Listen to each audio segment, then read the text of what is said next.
Hi friends, Kranti here and welcome to my channel. మన విశ్వంలో మనకు తెలియని వింతలు విశేషాలు చాలా ఉన్నాయి.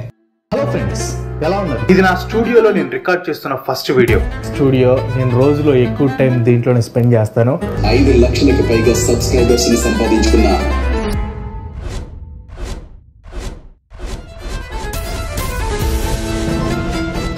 క్రాంతి బ్లాగర్ లో 9 లక్షల మంది ఉన్నారు. ఇంతకుముందు నేను ఇన్ఫోసిస్ ఆఫీసులో కూర్చొని పనిచేసేవాడిని, బట్ ఇప్పుడు నాకు ఒక ఓన్ ఆఫీస్ ఉంది.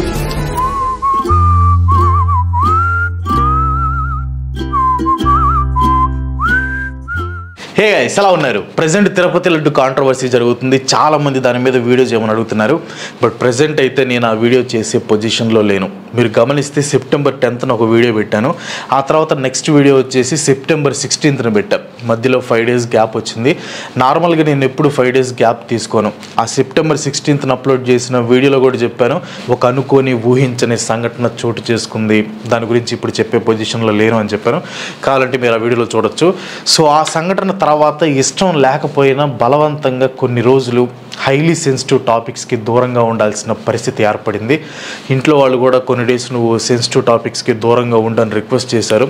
ఆ అనుకోని సంఘటన ఏంటనేది నేను ఇప్పుడు చెప్పకూడదు, చెప్తే నాకు ఇంకా పెద్ద ప్రాబ్లం అవుతుంది. సో దయచేసి అర్థం చేసుకోండి, నేను తిరుపతి లడ్డు కాంట్రవర్సీ మీద వీడియో చేసే పొజిషన్లో లేను. అది నేషనల్ ఇష్యూ అయింది. దాని మీద నేను వీడియో చేస్తే మిలియన్స్లో వ్యూస్ వస్తాయి, ఈజీగా ట్రెండింగ్లోకి కూడా వెళ్తుంది. అయినా చేయలేదంటే దాని వెనక ఒక బలమైన రీజన్ ఖచ్చితంగా ఉంటుంది కదా. సో దయచేసి అర్థం చేసుకోండి, అర్థం చేసుకుంటారు అని ఆశిస్తున్నాను. Thank you so much.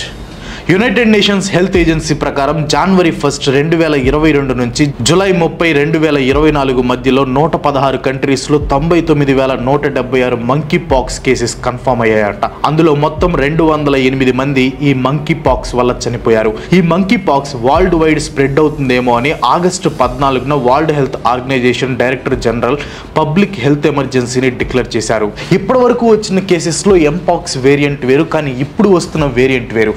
ఇప్పుడు స్ప్రెడ్ అవుతున్న వేరియంట్ అయితే Claude 1A and Claude 1B. ఈ వేరియంట్లో డెత్ రేట్ ఎక్కువగా ఉంటుంది. అలాంటి ఈ ఎంపాక్స్ ఇప్పుడు ఇండియాలో కూడా వచ్చింది.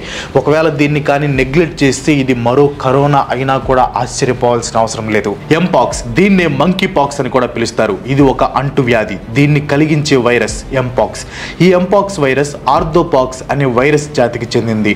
ఈ వైరస్ జాతిలో small pox, chicken pox, cow pox, monkey pox ఇలా రకరకాల వైరస్లు ఉంటాయి. మంకీ పాక్స్ అనగానే ఈ వైరస్ ఖచ్చితంగా మంకీస్ నుంచి వచ్చి ఉంటుంది అని చాలా మంది అనుకుంటారు. కానీ నిజానికి ఈ వైరస్ ఏ యానిమల్ నుంచి వచ్చింది అని చెప్పడానికి ఎలాంటి ప్రూఫ్స్ లేవు. వీటి నుంచి వచ్చి ఉంటాయి అని చెప్పడానికి కొన్ని యానిమల్స్ ని సస్పెక్ట్ చేస్తున్నారు. ఇందులో major suspect rodents like Gambian rats, squirrels, dormice and other mammals. వీటిని స్ప్రెడ్ చేసిన ప్రైమరీ సోర్స్ అయితే మంకీస్ అండ్ ఏప్స్. కానీ ఇవి మాత్రం మంకీ పాక్స్ కి ప్రైమ్ సస్పెక్ట్స్ అయితే కావు. అయితే ఎంపాక్స్ లో 2 వేరియంట్స్ ఉంటాయి. వీటిని క్లాడ్స్ అని అంటారు. Claude 1 and Claude 2. క్లాడ్ 1 ని కాంగో బేసిన్ క్లాడ్ అని అంటారు. ఎందుకంటే ఈ ఎంపాక్స్ వేరియంట్ ని హ్యూమన్స్ లో ఫస్ట్ టైం డిస్కవర్ చేసింది ఆ ప్రాంతంలోనే, అండ్ ఎక్కువగా స్ప్రెడ్ అయింది కూడా ఆ ప్రాంతంలోనే. అండ్ నెక్స్ట్ క్లాడ్ 2, దీన్ని వెస్ట్ ఆఫ్రికన్ క్లాడ్ అని అంటారు. మీరు అనుకున్నట్లే ఈ వేరియంట్ ని ఆ ప్రాంతంలో ఫస్ట్ టైం డిస్కవర్ చేశారు. అయితే ఈ ఎంపాక్స్ వైరస్ వల్ల హ్యూమన్సే కాదు యానిమల్స్ కూడా సఫర్ అవుతున్నాయి. ఇన్ఫాక్ట్ చెప్పాలంటే ఈ వైరస్ ఫస్ట్ డిటెక్ట్ చేసింది యానిమల్స్ లోనే. ఆ తర్వాత యానిమల్స్ నుంచి హ్యూమన్స్ కి స్ప్రెడ్ అయింది. ఆఫ్రికన్ రెయిన్ ఫారెస్ట్ రీజన్స్ లో ఉన్న యానిమల్స్ నుంచి ఈ వైరస్ స్ప్రెడ్ అవడం స్టార్ట్ అయింది. యానిమల్స్ నుంచి హ్యూమన్స్ కి స్ప్రెడ్ అవడానికి 4 మేజర్ వేస్ ఉన్నాయి. First one direct contact, infected అయిన యానిమల్స్ ని పట్టుకోవటం, ఎత్తుకోవటం వల్ల.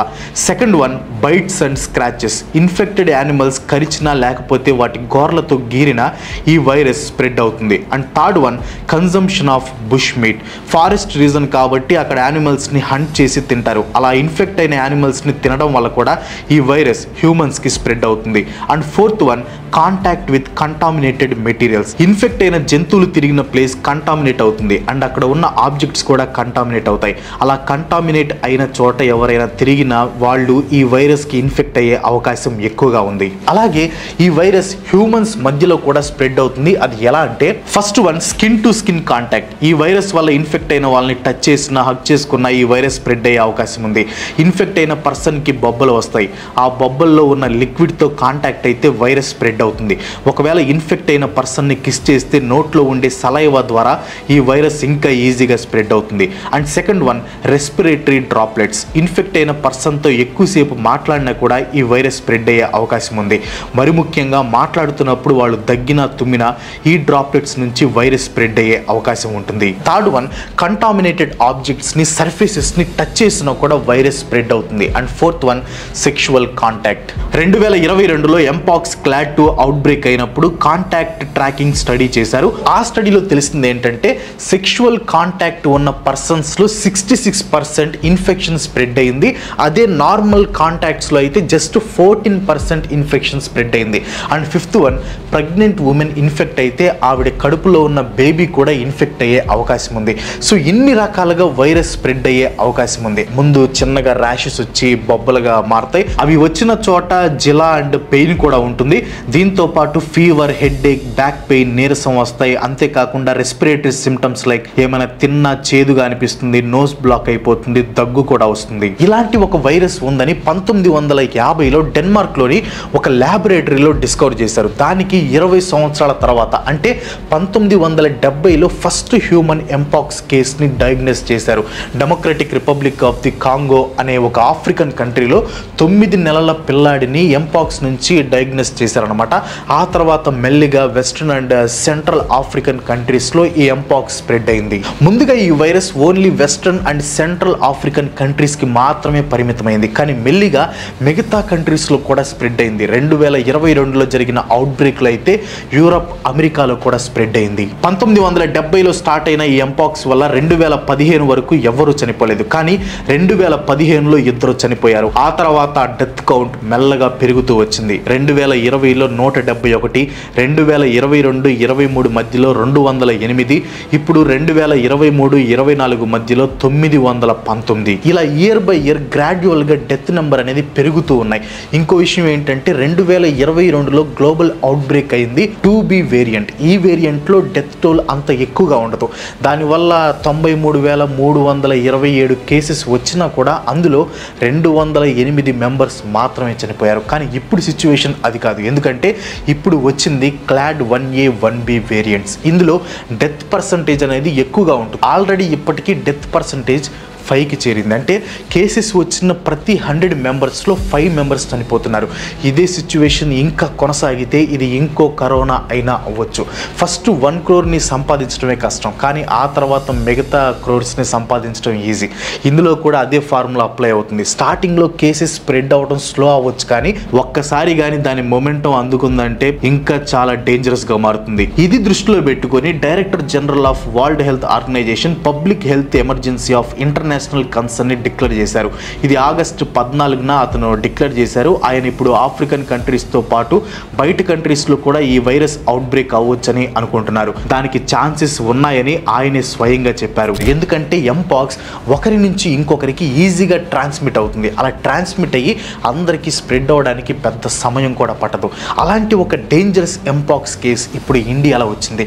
హర్యానాలోని హిస్సర్ సిటీకి చెందిన 26 సంవత్సరాల పేషెంట్ ఢిల్లీ నాయక్ హాస్పిటల్లో 7th సెప్టెంబర్ జాయిన్ అయ్యాడు. ఆ తర్వాత 9th సెప్టెంబర్న డాక్టర్ అది ఎంపాక్స్ అని కన్ఫర్మ్ చేశారు. అది కూడా ఇప్పుడు అవుట్ బ్రేక్ అవుతున్న వేరియంట్ కాదు. ఇప్పుడంతా స్ప్రెడ్ అవుతుంది క్లాడ్ 1B. ఇది చాలా డేంజరస్. కానీ ఈ పేషెంట్ ల్యాబ్ రిపోర్ట్లో వచ్చింది క్లాడ్ 2B.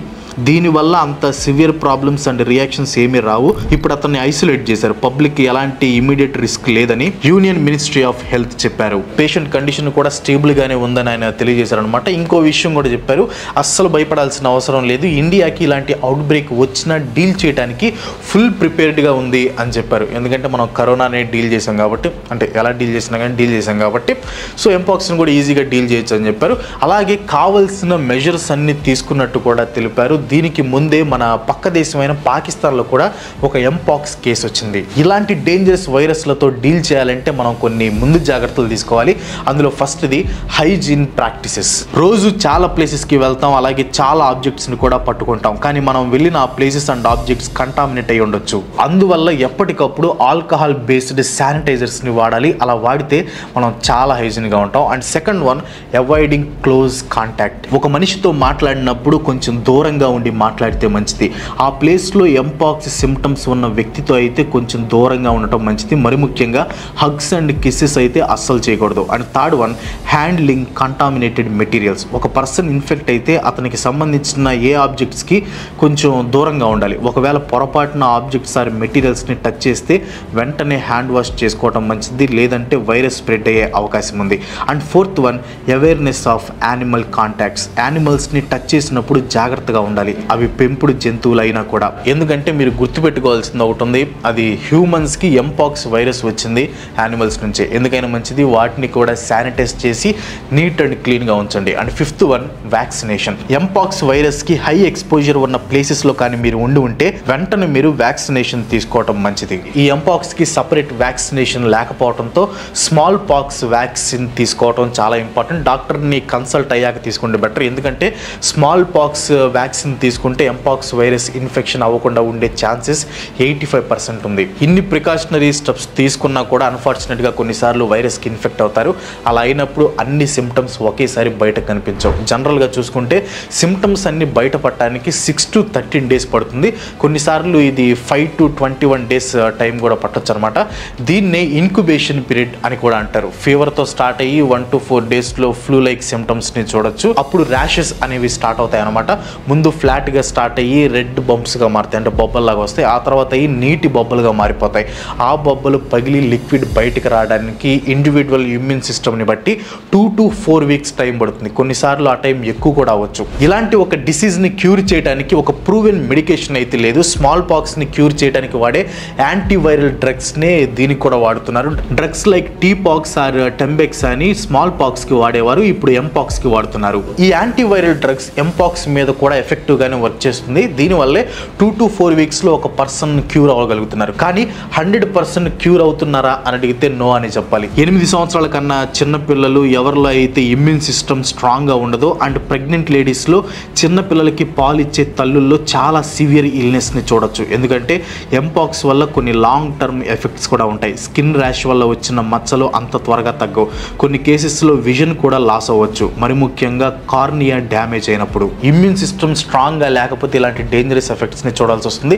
అందుకని నేను చెప్పే ప్రికాషన్స్ని ఫాలో అయ్యి సేఫ్గా ఉండండి. కరోనా వైరస్ని తట్టుకున్నాం, ఎంపాక్స్ని కూడా తట్టుకుంటాం అనే నమ్మకం నాకు ఉంది. బట్ లైట్ తీసుకోకుండా జాగ్రత్తగా ఉంటే best. That's all for today. ఈ వీడియో ఇంపార్టెంట్ కాబట్టి ఒక లైక్ కొట్టి మీ ఫ్రెండ్స్ అండ్ ఫ్యామిలీకి షేర్ చేయండి. ఇలాంటి వీడియోస్ మరెన్నో చూడటానికి నాకు సపోర్ట్ చేయాలనుకుంటే వెంటనే మన ఛానల్కి సబ్స్క్రైబ్ చేసుకోండి. అండ్ వీడియో ఎలా అనిపించిందో కింద కామెంట్లో ఖచ్చితంగా చెప్పండి. ఇంకో మంచి ఎపిసోడ్తో మళ్ళీ కలుసుకుందాం. సెలవు. Bye bye.